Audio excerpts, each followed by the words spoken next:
10 лет назад компания друзей отправилась в путешествие. Они снимали свои приключения на любительскую видеокамеру. И даже не думали, что начинают культовое тревел-шоу «Орел и решка». Бам-бам-барарам.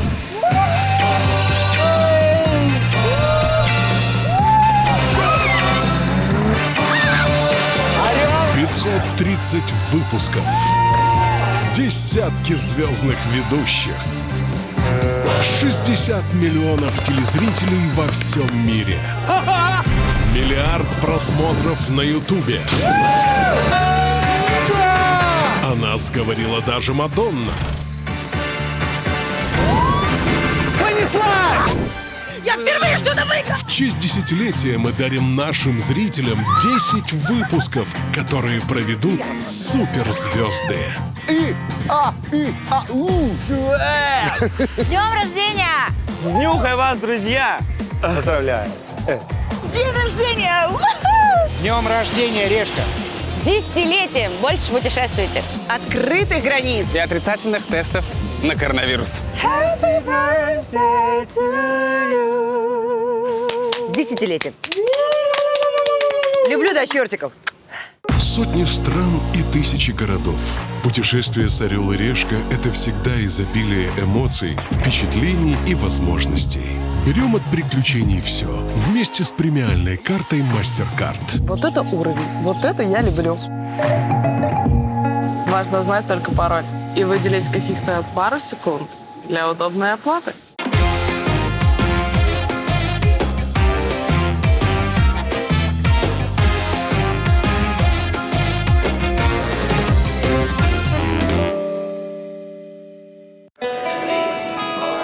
Всем привет, мы группа Little Big, Соня Таюрская. И Илья Прусикин, и мы новые ведущие «Орла и решки». А зачем ты вот это делаешь? А чё, ты так сам сделал? Да- Привет! Нет, это нормально.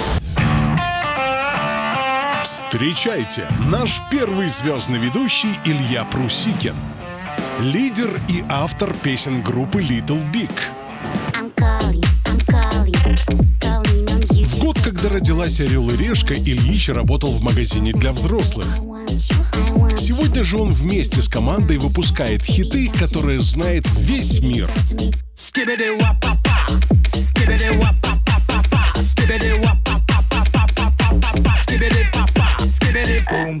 Рядом с Ильичом танцует наша вторая звездная ведущая Софья Таюрская.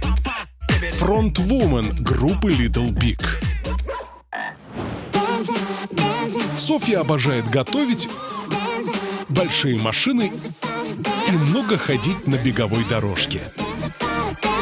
Кажется, это тот самый случай, когда неважно, орел или решка, Софье будут под силу любые приключения. С днем рождения, Решка! С десятилетием! Больше путешествуйте! Мы находимся в Атланте. Америка, штат Джорджия. И здесь очень холодно. Сразу скажу, я не хочу быть нищим, пожалуйста. Ты думаешь, я хочу? Ну, у тебя нет выбора. Вот так вот, да? Давай Потому что посмотрим. я первый сказал, что я не хочу быть Хорошо, ладно, нищим. давай. Сейчас узнаем. Кидай! Я орел. Я решка. Готовы? Вот Еще раз. видишь?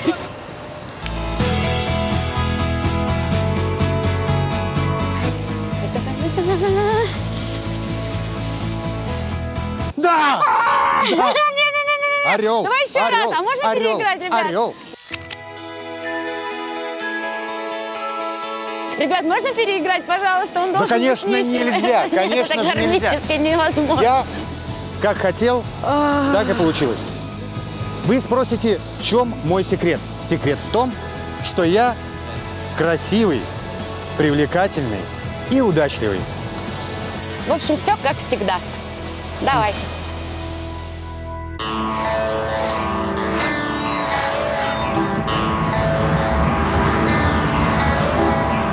Атланта, штат Джорджия. Этот город – рабочая лошадка США, которая тянет на себе весь юго-восток страны. Даже если вы не слышали ничего об Атланте, то точно знаете, что она дала этому миру. Атланта – это родина символов Америки. Кока-колы, телеканала CNN. В Атланте родился Мартин Лютер Кинг. Впервые прозвучал трэп. И появился фастфуд в Арс-Сити еще до знаменитого Макдональдс. Что ж, Атланта, твой звездный час настал.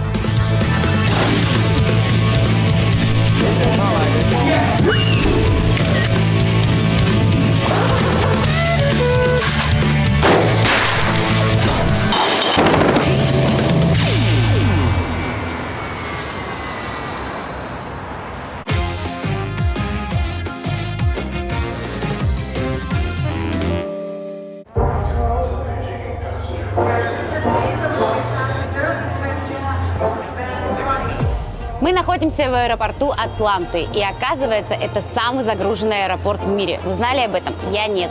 Ни Токио, ни Лондон, ни Сингапур, ни Лос-Анджелес, а Атланта – самый загруженный аэропорт.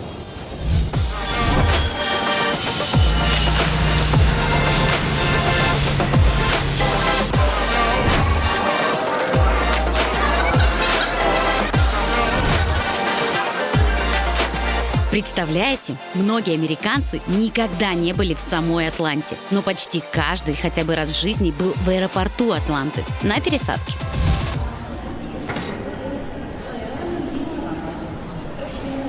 Ну, вообще, если честно, не особо здесь много людей сейчас. Но это же потому, что пандемия, я думаю, с этим связано. Я воспользовался. Рот мерзнет просто пизда. Взял в аренду самое американское, что можно было взять. Это пикап GMC 21 года. Посмотрите, какой красавчик, а.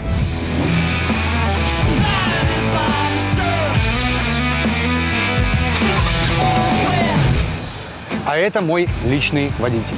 Hello. Здравствуйте. Такой английский я знаю. Пройдемте. Ты видел? Порог сам выехал. Лакшери в делюкс премиум жизнь. Опа, опа, ой, богач, ой, богач. Америка – это страна огромных машин. Причины этому 3. Первое. В Америке дешевый бензин. Вторая. Американцы любят ездить по всей стране большой семьей. И третья. Огромная машина – это лучший друг фермера. Ну, посмотрите, в таком багажнике можно возить и полтонны навоза. Для того, чтобы ездить на тачке с такими габаритами, одних глаз и зеркал мало. Поэтому здесь натыкали камер со всех сторон. Можно даже следить за навозом. Мало камер. А так? Места здесь действительно очень много. Ноги можно вытянуть, как в бизнес-классе. Если ты хочешь очень пафосно и очень вот прям вот из себя вести картошку, эта машина для тебя. Но есть минус в американских тачках. Это вроде бы дорогой автомобиль. Он стоит около 70 тысяч долларов. Но наполнение внутри, оно такое, как на 30 тысяч, на 40 тысяч долларов. Но никак не на 70. За эти деньги можно купить какой-нибудь Porsche. Но американцы решили, что так будет нормально. И продали трак по цене Porsche. Train to City. Я нашла. Оказывается, в аэропорту Атланты есть метро. Это очень удобно. Правда, здесь его называют не метро, а Марта. Ну что ж, пришло время разменять мои единственные деньги. Блин, а если он сейчас их съест и больше мне не отдаст, я что, точно останусь в аэропорту? Как это работает? Марта. 3,50. Черт, он не принимает 100 баксов. А что делать? Идти менять? Пошли менять. Там везде написано closed, closed, closed. Иди прямо и увидишь кафе. Сейчас можно разменять деньги только там. May I ask you to change money to small? Thank you. Thank you very much. Как будто я богачка. Вообще я не люблю метро. Это связано со студенчеством. Когда жила в общаге, приходилось ездить на метро, и это так раздражало.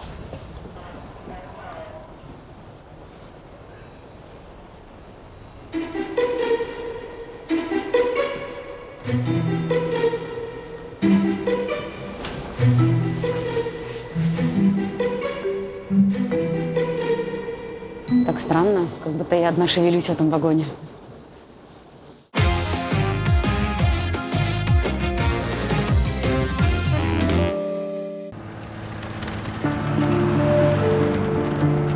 Здесь грустно, холодно, дождливо и пасмурно.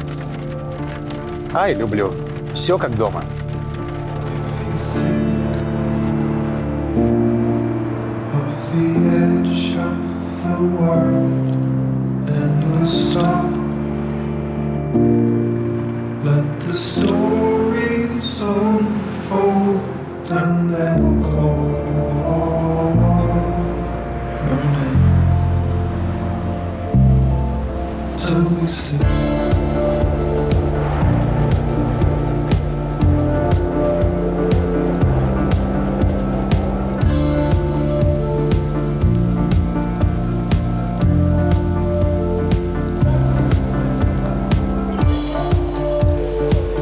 Где люди?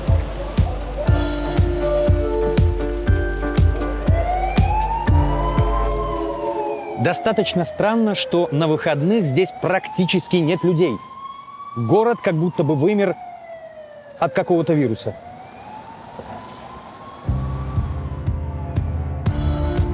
Мы приехали в Атланту во время жесткого карантина, потому что из-за коронавируса только в одной Атланте умерло 1200 человек. Сейчас здесь закрыты кофейни, большинство ресторанов и отелей, не работают футбольные арены и аттракционы. Улицы вымерли. Даже знаменитые атлантовские бездомные куда-то попрятались. Я за все время увидел только одного. Соню Таюрскую. И то это не бомж, а бомжиха. Извини, Соня. Ну, правда есть правда. Я хочу, чтобы меня забрали в богатую жизнь. Потому что я вышла из метро, до меня сразу начал домогаться какой-то бомж. Он показывал мне язык и делал так. Это было отвратительно. Господи. Они все воняют мочой. Какая-то женщина подошла, попросила денег. Но при этом пожелала мне всего хорошего. Have a nice day. Ужас. Холодно, мерзко. Людей на улице нет. Только бомжи.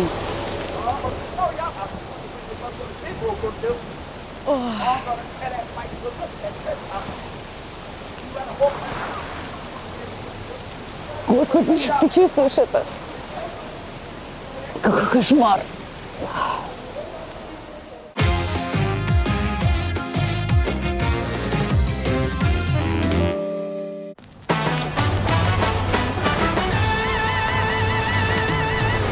На самом деле впечатление такое, что Атланта – это город, который хочет вырасти и стать Нью-Йорком.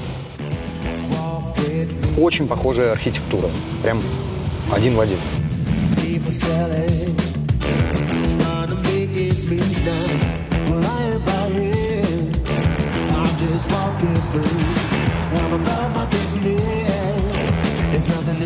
В Атланте есть свой Empire State Building, только он немножко по цвету отличается.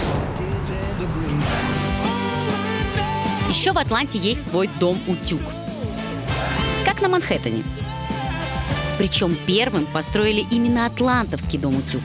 А нью-йоркцы просто скопировали идею и построили дом на 11 этажей выше. Здесь есть даже статуя свободы. Только она в 12 раз меньше, чем в Нью-Йорке.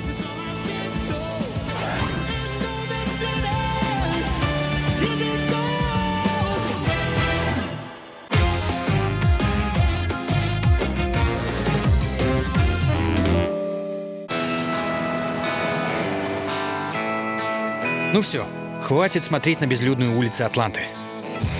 Поехали тратить деньги Орла и Решки! Сегодня я сделаю то, что никогда себе не мог позволить. И не потому, что у меня нет денег, а потому, что я боюсь летать. Я полечу смотреть на Атланту на вертолете. Я как боюсь летать. Мне страшно. Еще это могила.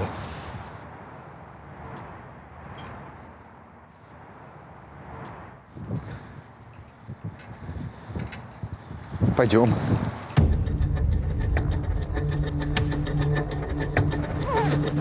Я решил преодолеть страх.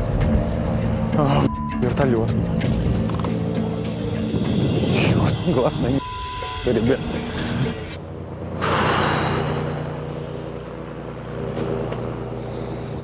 Меня реально трясет.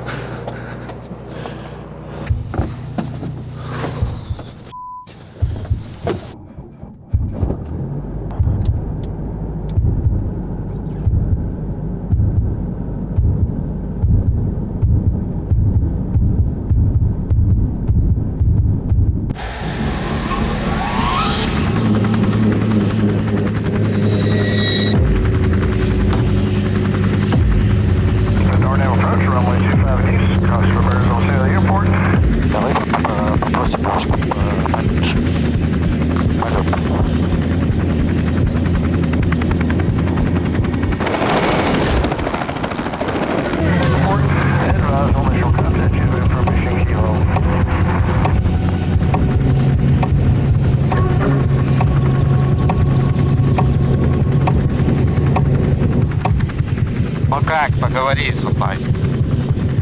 Я не могу. Мне безумно страшно. Я хочу домой.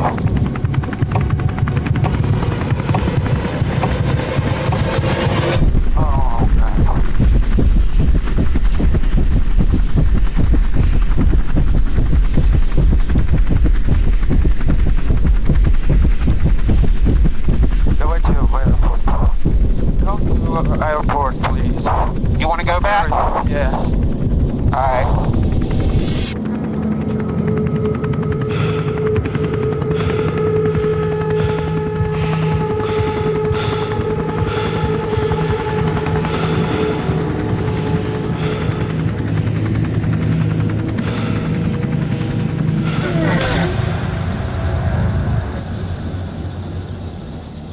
Sorry, I'm aerophobic. It's too hard for me, sorry. Земля. Земля. Америка, папа. Мы чуть не ебнулись на протяжении всего полета. Просто это сопротивление с землей. Ой, то есть с воздухом. Это просто... Мы при взлете, мы в полете и при посадке. В общем, мы полностью Ребят, если вы хотите полетать на вертолете, не нужно, вам этого не нужно. Спасибо, Орел и Решка. Пошли вы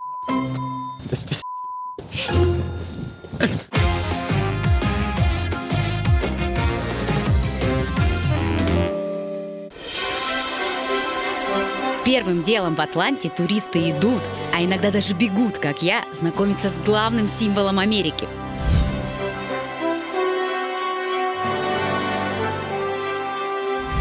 Атланта – это родина известного на весь мир напитка Кока-Кола. И это не реклама. Это как Диснейленд в Париже. Если не побывал в этом музее, считай, в Атланте не был.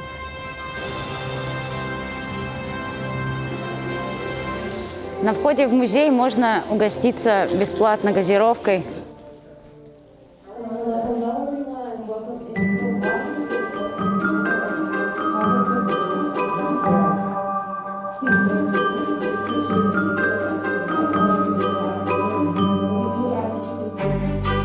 Только переступаешь порог музея и сразу попадаешь в королевство самого известного напитка в мире.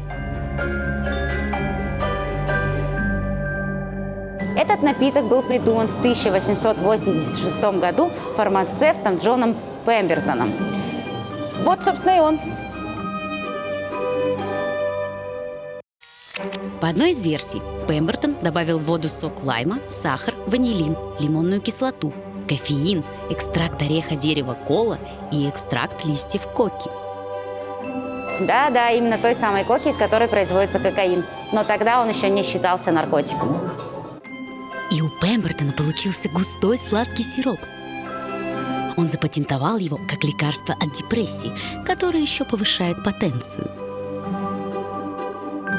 Но приторный сироп не зашел американцам, и Пембертон продал уникальный рецепт бизнесмену Эйсу Кендлеру за $2300.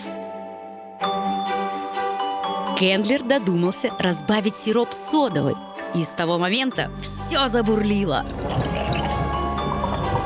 Сегодня слово «Кока-кола» второе по узнаваемости в мире после слова «Окей». Эту газировку пьют от Доминиканы до африканской глуши. Здесь даже есть мини-линия производства самой популярной газировки. Этот робот достает пустые бутылки и ставит их на конвейер.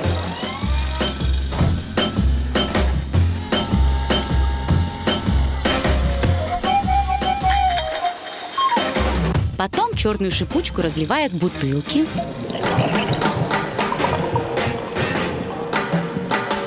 И вот по такой транспортной ленте отправляются в руки своим фанатам. В этом музее хранится самая большая тайна Кока-колы. Формула секретного ингредиента, который придает напитку тот самый фирменный вкус.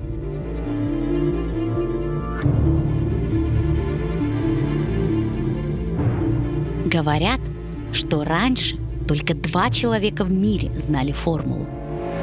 Они не могли путешествовать вместе, их никто никогда не видел, и им принадлежало ровно по половине формулы. Это очень странно. Это невозможно, мне кажется. Но факт забавный. В этом убежище находится секретный ингредиент.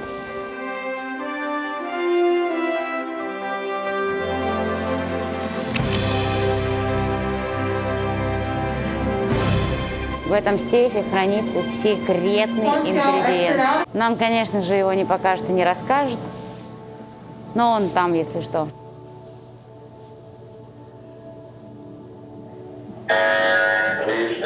Это не я, это не я. Но не расстраивайтесь. Формула секретного ингредиента есть в Википедии. Можно посмотреть рецепт и приготовить дома. И, кстати, пока вы смотрели этот сюжет, в мире было выпито 800 тысяч вот таких бутылочек Кока-колы.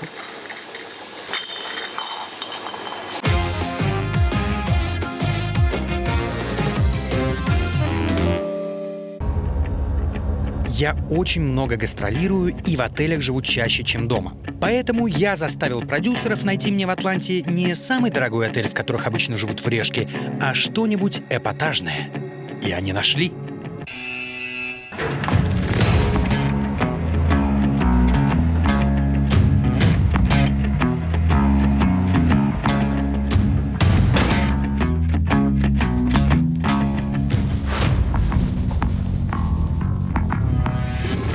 Знаю, похоже на стрёмную заброшку. Но это не заброшка и не тюрьма. Я буду жить на фабрике.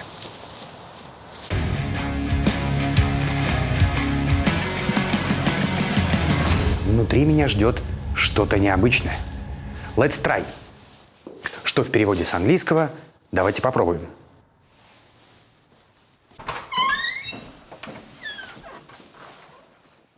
Ничего себе. О, костюм Спайдермена.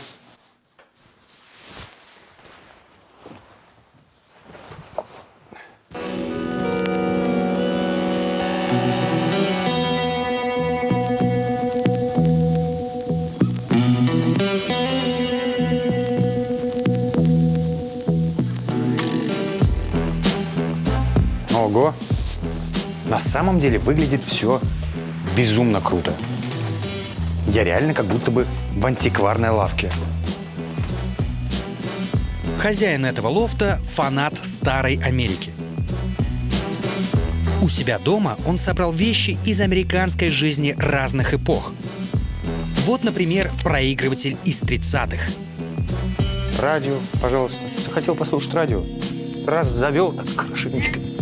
И все. А вот игровые автоматы из 40-х. Это один из первых игровых автоматов. Вот такие раньше. Тугие, несуразные. Стояли в Лас-Вегасе. Господи, как же люди в эту херню играли. Вот прикинь, выиграл ты здесь $1000, и тебе копеечками на-на-на-на-на-на. И ты потом ходишь, о, я богач. Ого. Смотрите, пивной автомат. Такие начали выпускать в 1934 году после отмены сухого закона в Америке. Тут, пожалуйста, мне пиво. Но написано closed. Closed с английского закрыто. В гостиной хозяин собрал точную копию барбершопа 50-летней давности. А в кладовке, прикиньте, точная копия продуктового магазина 1920 года. Где вообще можно было достать упаковки из-под сахара, хлопьев и конфет с ценами тех времен? В общем, если вы фанат такого старинного барахла, можете договориться с хозяином и пожить в его лофте всего за $1000 в сутки. Здесь все настолько старое, что немножко жутковато.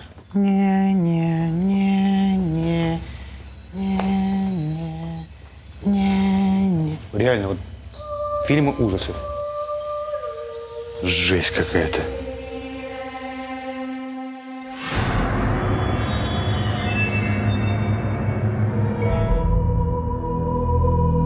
О!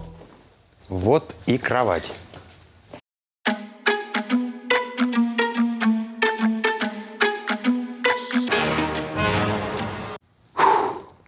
На самом деле, я уже подумываю, может, стоило все-таки снять что-то обычное, дорогое. Отель, 800 звезд, с бассейнами, с вертолетами. Но я что-то как-то вот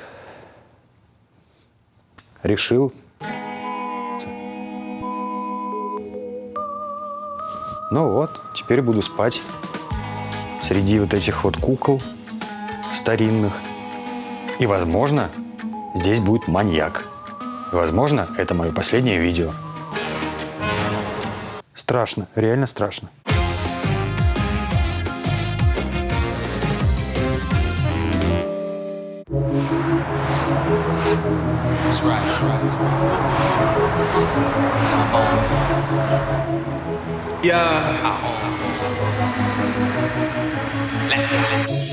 По вечерам в Атланте начинаются тусовки. Их тут так любят, что даже в карантин здесь работают ночные клубы. Я пришла в самый любимый клуб местных – Bonfire. Каждые выходные здесь проходит хип-хоп-вечеринка. Блин, мне уже здесь нравится. Там чувак стоит, у него саксофон.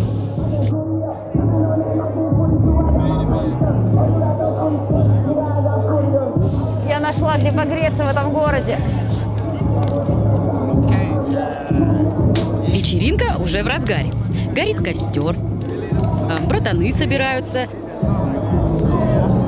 И продают странную настойку на травах. What do you have? What you... So I have wine and then wine infused with weed. Weed wine. Let me show you something. Okay.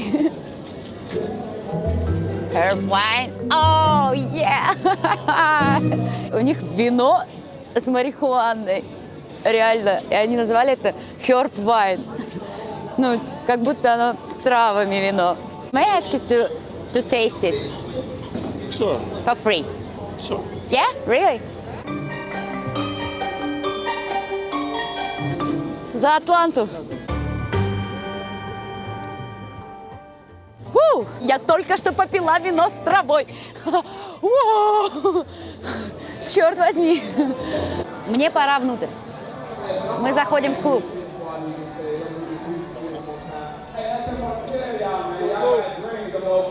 We are the Masters. We are the Masters. We ready to sing. Господи! Здесь очень сильно пахнет травой. Очень сильно пахнет травой.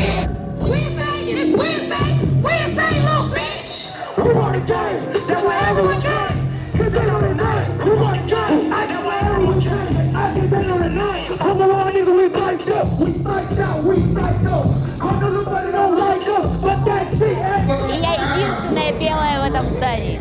Единственная.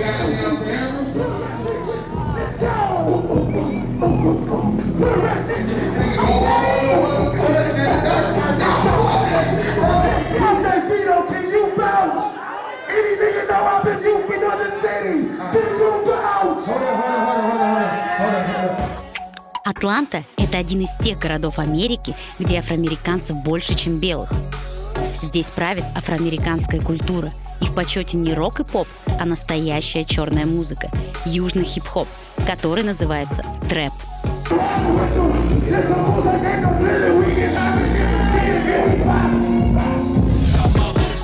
Атланта пропитана романтикой хип-хопа. Звезд трэпа считают героями и даже посвящают трэпу музеи. В них знакомятся с историей трэпа, о тяжелой жизни в гетто и наркопритонах. Когда музыка – это единственный шанс вырваться из этой ловушки и стать успешным. А теперь давайте посмотрим на настоящую хип-хоп-тусовку. Здесь собираются молодые трэперы и дают по очереди живые выступления. Сейчас вот на сцене молодой талант с голым пузом и в трусах.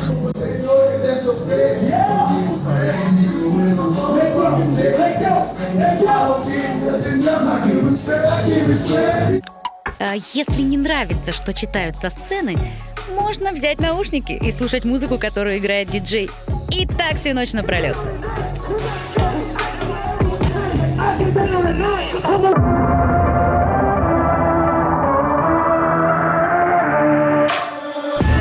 Swag life, club life, short life. I'ma live it all, cause you only live one life. Swag life, club life, short life. I'ma live it all, cause you only live one life. Чувак, угости меня, угости. Налей мне какой-нибудь шотик. Oh, it's snake. No, it's nice. It's not danger, yeah? No. Окей. Да, я просто хотела выпить алкоголя, но мне надели на руку змею. Прикольно. Он покупает мне алкашку, он покупает мне Хеннесси, он купит мне Хеннесси. А у меня змея на руке. Relica king too, this big money, this big moves, these big rings, these big jewels, this long clip, this big tool. They tried to try me. My mind is on my money, and my money's on my mind. So don't you try to play me funny. One shot, bring me more. Two shot, let him roll. 3, 4, 5, 6, 7, 8, 9. I can spend my lifetime getting tired, so put it up. Ways to drive, this is hard days, now we should rise our cups. You better listen when I'm saying pump.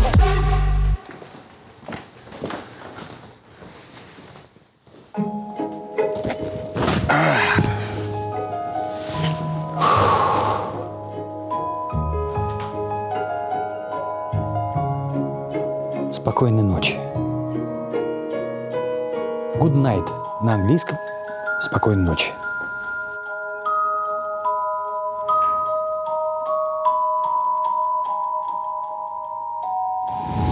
Wins, king spitters, big body, lane switches, same hook, same hitters, dead broke to 8 digits. I ride fly where they hate on us. Jealousy is dangerous. This Атмосфера в клубе очень странная, но клевая. При том, что здесь абсолютно все на веселе, никто не пристает и ведут себя дружелюбно с белой туристкой. Чё-то я натанцевалась. Классно. Здесь, конечно, было очень круто. Я вообще впервые на такой вечеринке. Ну, я что-то очень устала. Ой, тут костер, тепло. Классно. Посплю немного, ладно? Чуть-чуть. Совсем чуть-чуть.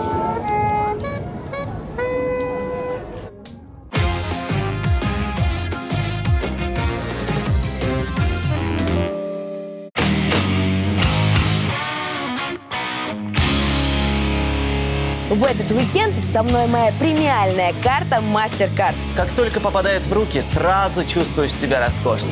Оп, пару секунд и все готово. Премиально жить не запретишь.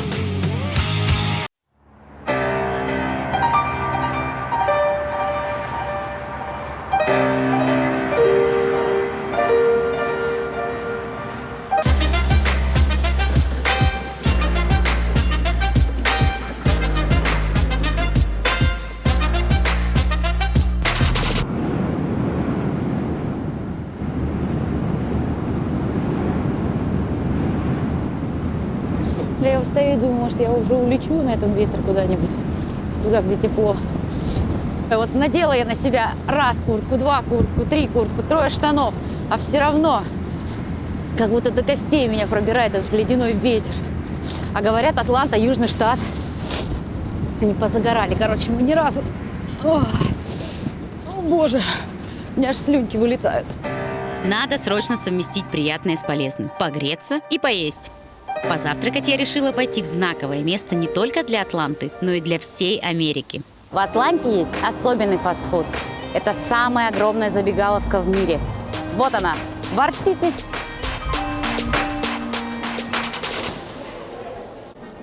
Что-то людей тут многовато. Все думают, что история американского фастфуда началась со знаменитого ресторана «Макдональдс». Но на самом деле это случилось на 12 лет раньше, когда в 1928 году в Атланте открылся Вар-Сити. Уже тогда этот ресторан быстрого питания был размером почти как 2 квартала и обслуживал 600 машин на парковке и 800 посетителей внутри.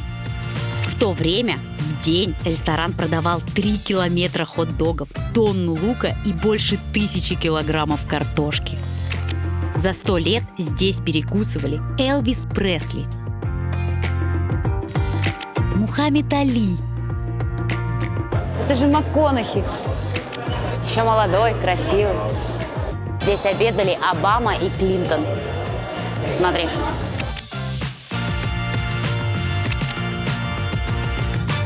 Пошли, надо попробовать. Жалко, что я не попала в Вар-Сити в 28 году, когда 2 хот-дога стоили 45 центов. Потому что сейчас 2 хот-дога стоят $7.72 плюс налог. Вообще, меню в Вар-Сити очень бедное. Только хот-доги, гамбургеры и луковые кольца. Но это сделано специально для ускорения процесса, чтобы голодный посетитель ждал свой заказ не больше 10 секунд. Так. Вау, вкусняшечка какая. Вообще пахнет вкусно.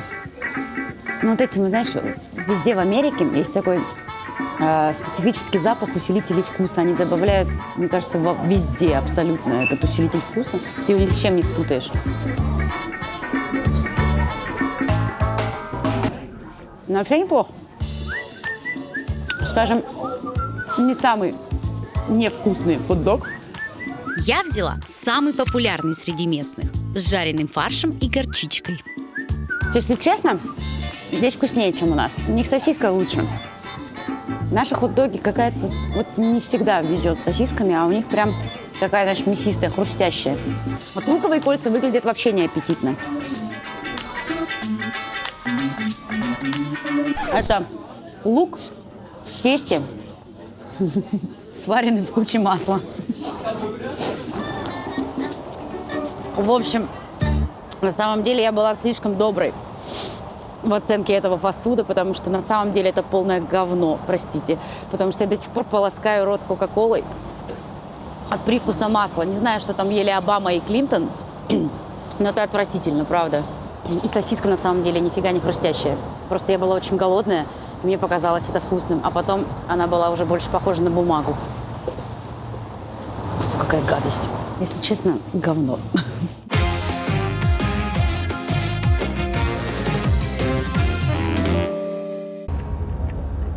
На второй день в Атланте карантин почему-то не отменили. Поэтому пришлось искать развлечения за городом.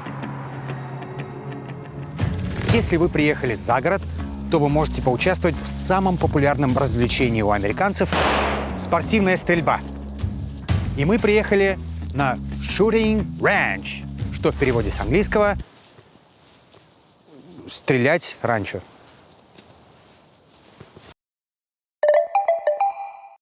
Это Илья, наш сегодняшний, как это называется? Инструктор. Все, вспомнил слово. Если вы никогда не держали оружие в руках, за $400 Илюха с удовольствием вас научит.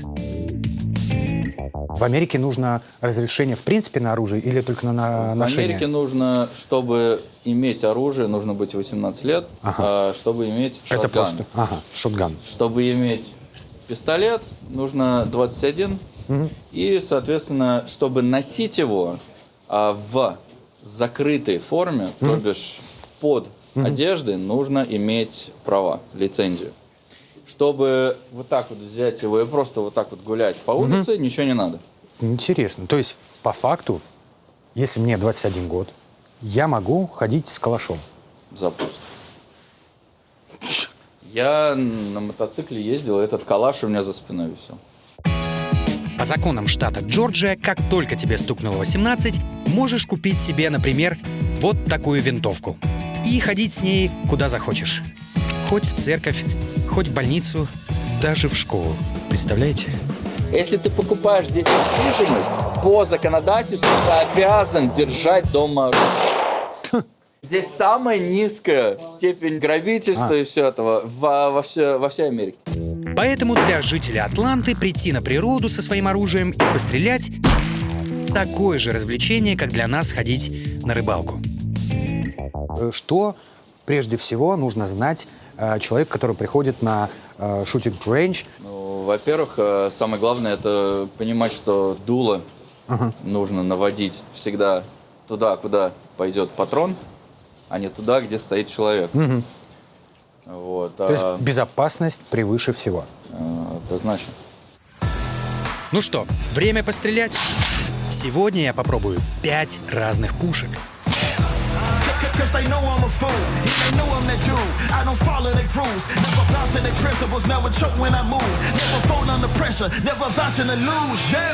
Ну, давай, показывай, как стрелять. Калаш. О-ля-ля! Давай попробуем. Что же?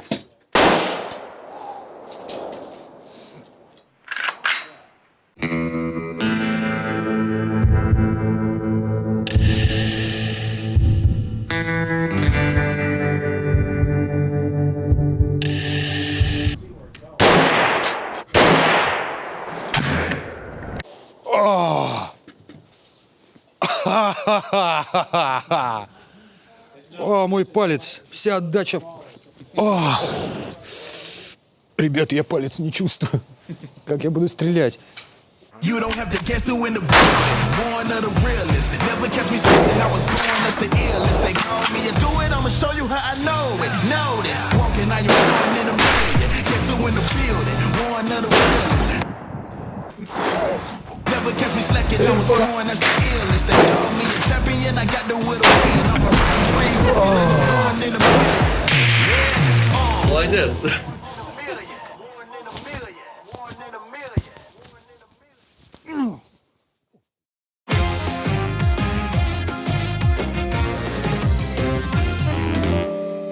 У «Орла и решки» есть отличная традиция помогать путешественникам и дарить им $100.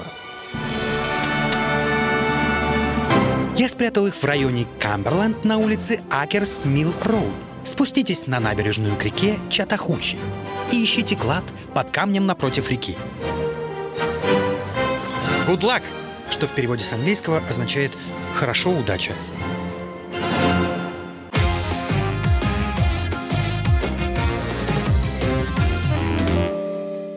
Еще один must-have в Атланте – это океанариум. И до 2012 года это был самый крупный океанариум в мире.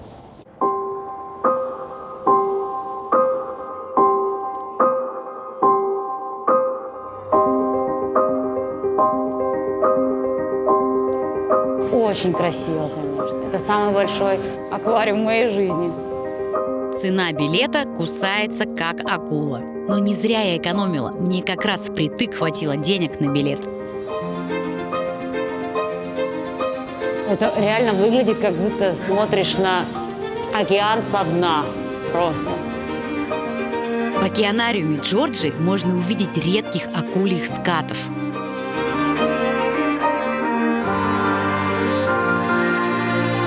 Пингвины, пингвины. О, настоящие пингвины. Их привезли сюда из Южной Африки. И ради них тут даже производят лед для опреснения воды в аквариуме.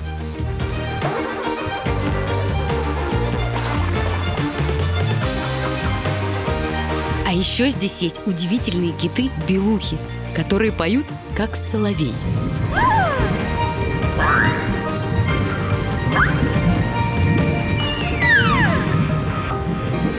Я поняла, что я очень голодная. Я увидела свою самую любимую еду в жизни.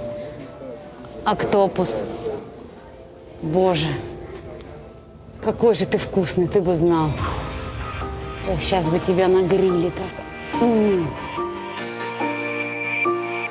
Просто офигеть.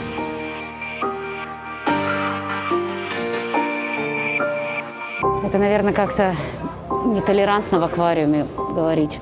Но, тем не менее, это осьминог, и он очень вкусный.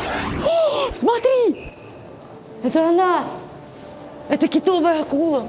Офигеть! Офигеть! Она такая огромная! Как они вообще смогли ее сюда засунуть?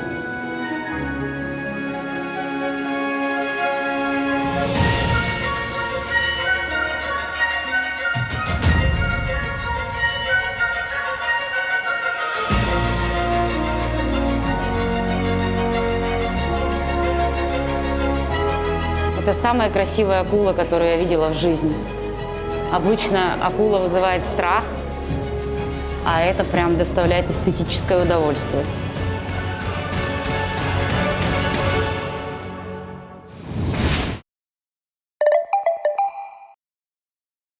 В океанариум может попасть любой, даже такие люди, как Соня, без денег. Но у меня особенный билет. Читайте «Swim with whale sharks», что в переводе с английского означает «плавание с китовой акулой». Ребят, я смотрел «Челюсти». Я знаю, что акулы делают с людьми. Сначала вертолет, потом акулы.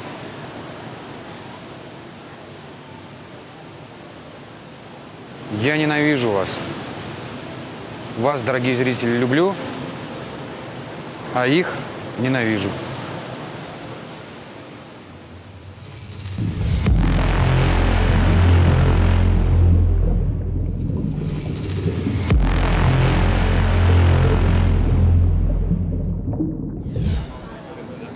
Мне не нравится слово «риск». Не нравятся мне такие документы, где в одном предложении есть риск or death, что в переводе с английского «смерть». Ну все, мне пора. Трусики, мужество, вперед! Но со мной на эту затею подписались еще другие туристы. Поэтому я надеюсь, акулы сожрут не меня.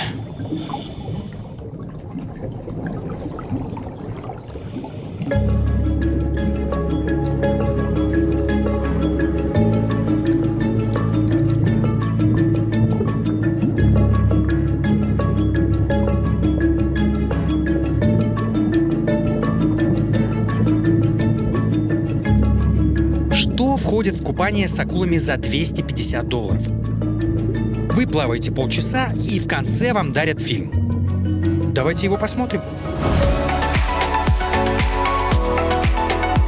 О, смотрите, я в главных ролях.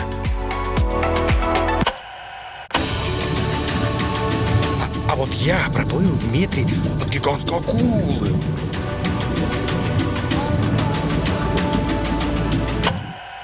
А вот тоже я. Акула-гигант проплыла подо мной.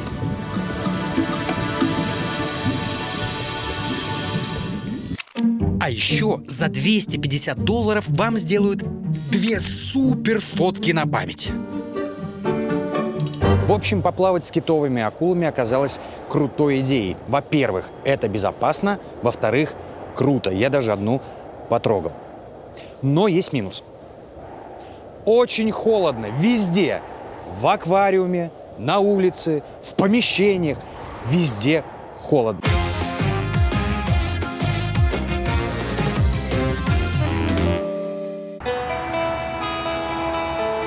Атланта – это идеальный город, чтобы за 2 дня понять, что такое Америка.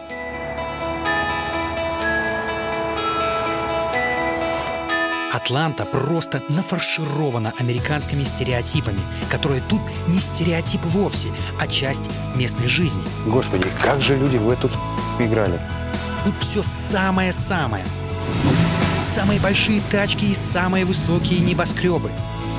Еда самая вредная. Не знаю, что там ели Обама и Клинтон, но это отвратительно, правда. А развлечения самые грандиозные. Офигеть! И самые громкие. Не город, а американская мечта. Ой, богач, ой, богач. За Атланту! Америка, папа.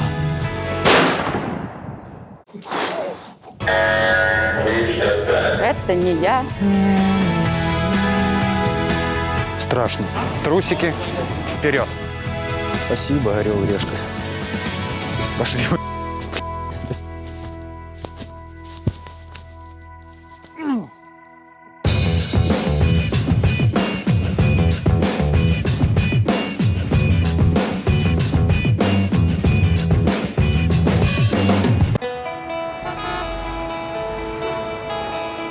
Hello, my friends. I'm waiting and so cold, что в переводе с английского означает «Привет, мои друзья! Мне холодно, и я жду». В общем, можешь мне ничего не рассказывать, я знаю, как все было. Как? Ты очень много боялся, ты был весь такой смешной, очень много шутил и абсолютно не показал город. Вообще не так. Ребяточки, если вы хотите посетить Атланту, приезжайте летом. Приезжайте летом, ни в коем случае зимой, потому что здесь очень холодно. А так здесь реально интересно. К сожалению, из-за пандемии все, практически все закрыто, и ты довольствуешься тем, что есть. Ладненько, с вами были группа Little Big, Соня Таюрская. Илья Просикин. Пока. Пока. Все, пойдем греться, пожалуйста. Это очень холодно, правда. Всем привет, мы группа Little Big, Соня Таюрская. Илья Просикин, и мы новые ведущие. Еще раз. Да ты чё, забыл? Всем привет, мы группа Little Big, Соня Таюрская. Илья Просикин, и мы новые ведущие «Орла и решки».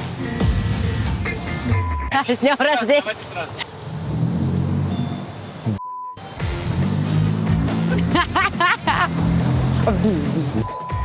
Именно поэтому я очень рад. И чё ты летишь? Вот мы тут снимаем. Я воспользовался своей... Воспользовался. В 1904 году этот напиток был самым узнаваемым в Америке. А что там было дальше? Чё все боятся этих вертолетов? Сейчас не понимаю. Я себя преодолел и хотя бы 10 минут пролетел.